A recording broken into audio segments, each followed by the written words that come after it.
정서지능이 낮은 사람일수록 타인을 해치면서도 모릅니다. 시니어를 위한 자기이해와 감정관리의 본질. 얼마 전 며느리와의 갈등 이후 자신을 깊이 돌아보게 되었다고 고백합니다. 며느리의 사소한 말투나 무표정한 표정에 자꾸 마음이 상하다 보니 자신도 모르게 예민한 반응을 보였고 결국 며느리와의 사이에 큰 틈이 생겼다고 말합니다. 그 갈등의 중심에는 말 한마디 그리고 자신이 그 말을 받아들이는 방식이 있었다고 합니다. 많은 사람들이 말을 잘하는 법은 배우려고 합니다. 그러나 실제로는 자기 감정을 인식하고 조절하는 능력, 즉 정서지능이 더 중요합니다. 정서지능은 세 가지 요소로 나뉘는데 첫째는 자기 이해, 둘째는 타인 이해, 셋째는 관계 상호작용입니다. 이 세 가지 중에서도 핵심은 바로 자신을 아는 힘, 즉 자기 이해입니다. 자기 이해가 부족한 사람은 타인을 명확하게 보는 능력도 떨어지게 됩니다. 결국 자기 기준으로 타인을 쉽게 판단하고 라벨을 붙이며 의도치 않게 상처 주는 말을 쉽게 하게 되는 구조에 빠질 수 있습니다. 그리고 이런 행동은 스스로는 도움을 주는 말이라 착각할 수 있습니다. 이러한 성찰 능력은 심리학에서 메타인지라고 불립니다. 메타인지는 내가 지금 어떤 감정을 느끼고 있는지, 어떤 말을 하고 있는지, 그리고 그것이 다른 사람에게 어떤 영향을 미칠지를 객관적으로 바라보는 힘입니다. 당신은 맨날 왜 그런 식으로 말해? 라고 말했다가 심한 갈등을 겪었습니다. 그 후 자신이 말한 의도가 아무리 정당했더라도 아내 입장에서는 날카로운 칼처럼 들릴 수 있었음을 뒤늦게 깨달았다고 합니다. 특히 시니어 세대에게 중요한 건 훈련된 의사소통 기술이 아니라 자신을 인식하고 감정을 조절하는 내면의 힘입니다. 아무리 좋은 말을 하더라도 말투나 표정, 타인을 대하는 습관에서 정서의 깊이는 그대로 드러나기 때문입니다.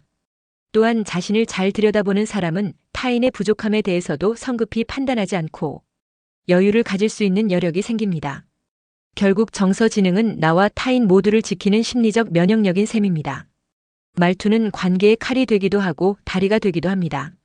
시니어를 위한 정서지능, 감정 조절, 말습관의 힘. 새벽 5시마다 부엌에서 설거지를 하곤 했습니다. 며느리는 그 소리에 매번 잠에서 깼고 결국 부담을 느껴 이른 시간에 집을 나서는 일이 잦아졌습니다.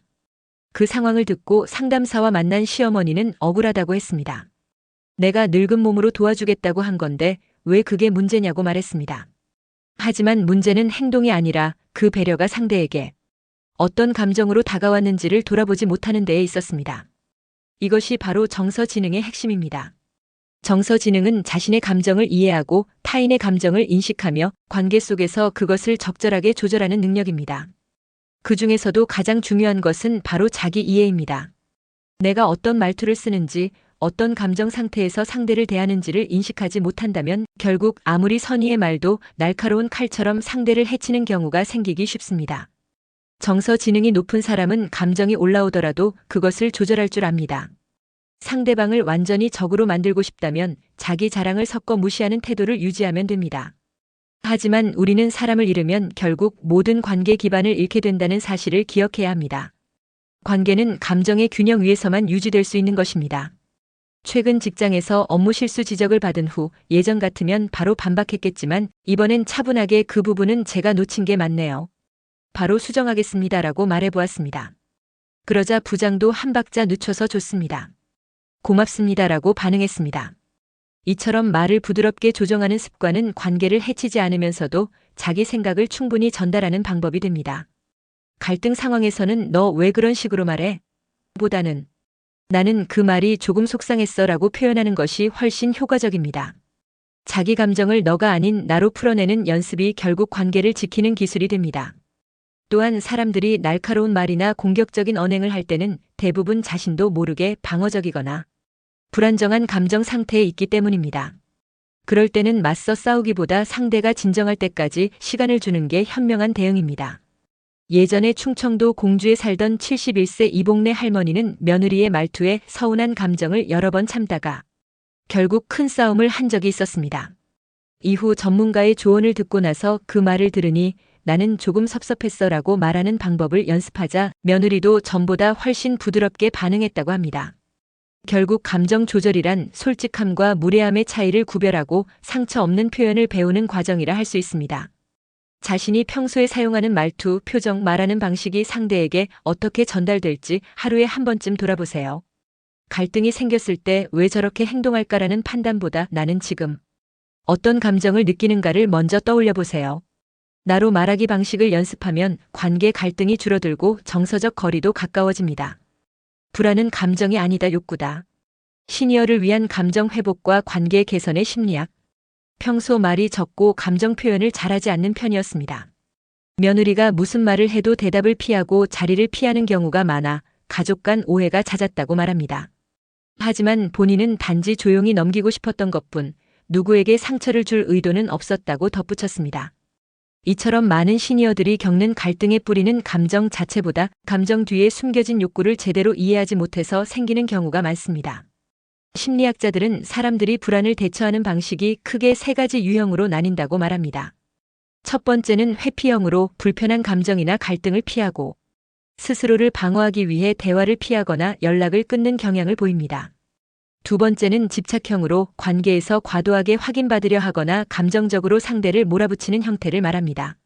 세 번째는 두려움형인데 이는 회피도 집착도 아닌 상황 자체에 얼어붙고 아무런 반응을 못하는 경우입니다.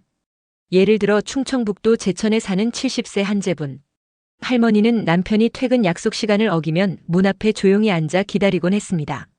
남편은 그 모습에 압박을 느껴 편의점에서 시간을 보내다 늦게 들어오고 결국 서로가 말없이 쌓아가는 스트레스가 고착된 상태가 되었던 것입니다. 이런 갈등은 단순한 습관의 문제가 아니라 감정 조절 방식과 깊은 욕구 충돌에서 비롯된 구조적인 문제라 할 수 있습니다. 정신과 의사 윌리엄 글래서는 인간의 감정은 5가지 기본 욕구에서 비롯된다고 설명합니다. 생존, 사랑과 소속, 힘, 자유, 그리고 즐거움입니다. 이 욕구 중 하나라도 충족되지 않으면 우리는 불안, 우울, 분노 같은 감정을 느끼게 됩니다. 예를 들어 힘의 욕구는 단순한 지배나 통제가 아니라 자신이 영향력 있는 존재로 인정받고 싶어하는 본능적 욕구입니다. 이 욕구가 좌절되면 사람은 깊은 무력감을 느끼고 겉으로는 무기력하거나 반대로 공격적인 말과 행동으로 드러날 수 있습니다. 자주 우울함을 느꼈지만 최근 그림을 배우며 사람들 앞에서 작품을 발표하는 경험을 한 이후 얼굴에 생기가 돌기 시작했습니다. 그녀는 이렇게 말했습니다. 그동안 나는 그냥 가만히 있으면 편한 줄 알았는데 내가 무대에 서고 싶어 하는 사람이라는 걸 몰랐어요. 이처럼 감정의 뿌리는 욕구에 있습니다. 그리고 그 욕구를 인식하고 충족해 줄 수 있을 때 우리는 비로소 내면이 회복되는 경험을 할 수 있습니다. 행동은 단순한 반응이 아니라 내면에서 조용히 작동하는 심리적 추에 의해 움직이는 결과입니다. 그 추의 이름이 바로 욕구입니다. 시니어 시기에는 육체적 노화보다 심리적 위축이 더 많은 관계 단절을 만들 수 있기 때문에 감정의 뿌리를 이해하고 회복하는 능력이 삶의 질을 좌우합니다. 불안하거나 우울할 때 지금 내 안에 어떤 욕구가 충족되지 못하고 있는지를 자문해 보세요.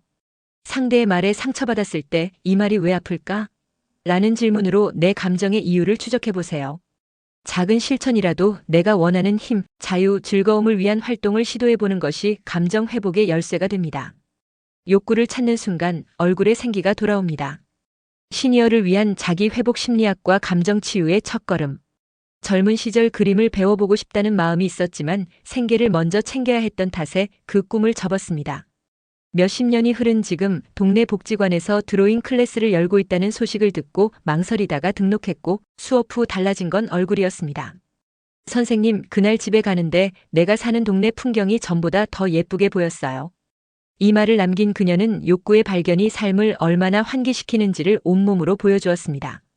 사람은 자신 안에 숨겨져 있던 작은 욕구를 발견하고 체험하는 순간 정서적으로 큰 전환점을 맞이합니다.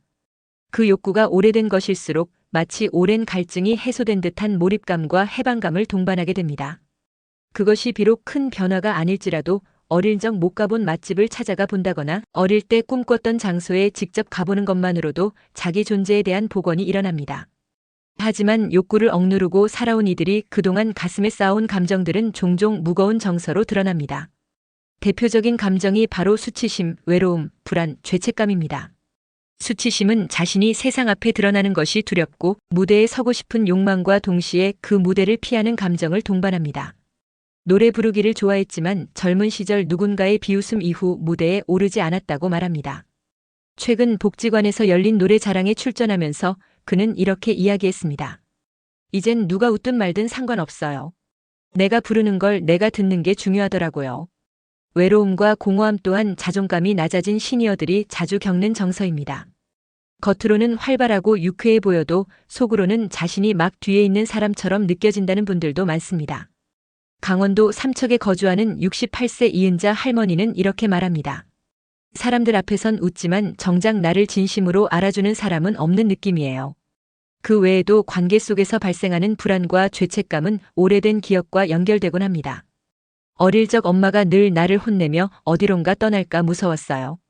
그 기억 때문인지 누군가 연락이 안 되면 버려질까봐 마음이 불안해져요. 이는 어린 시절 불안 애착의 경험이 성인이 된 지금까지 영향을 미치는 전형적인 사례입니다. 또한 과거의 선택과 사건에 대해 모든 책임을 스스로에게 돌리는 습관도 문제입니다. 상담을 통해 41년 전부터 짊어져온 심리적 짐을 내려놓은 한 어르신은 이렇게까지 나를 탓하지 않아도 된다는 걸 이제야 알았어요 라고 말했습니다. 스스로에게 지나치게 엄격했던 삶은 결국 자신의 삶의 에너지를 갉아먹게 됩니다. 어릴 적 하고 싶었던 것 중 지금이라도 가능한 것이 무엇인지 떠올려 보세요. 감정이 힘들 때 그 밑에 어떤 욕구가 눌려 있었는지 글로 적어보세요. 수치심, 외로움, 불안, 죄책감이 느껴질 때는 그것이 내가 잘못된 존재라서가 아니라 내가 중요한 욕구를 충족하지 못한 결과임을 인정해보세요. 가능하다면 소소한 욕구부터 실현해보는 체험을 하루에 하나씩 실천해보세요. AI는 감정을 흉내낼 수 있어도 인간의 외로움은 복제할 수 없습니다.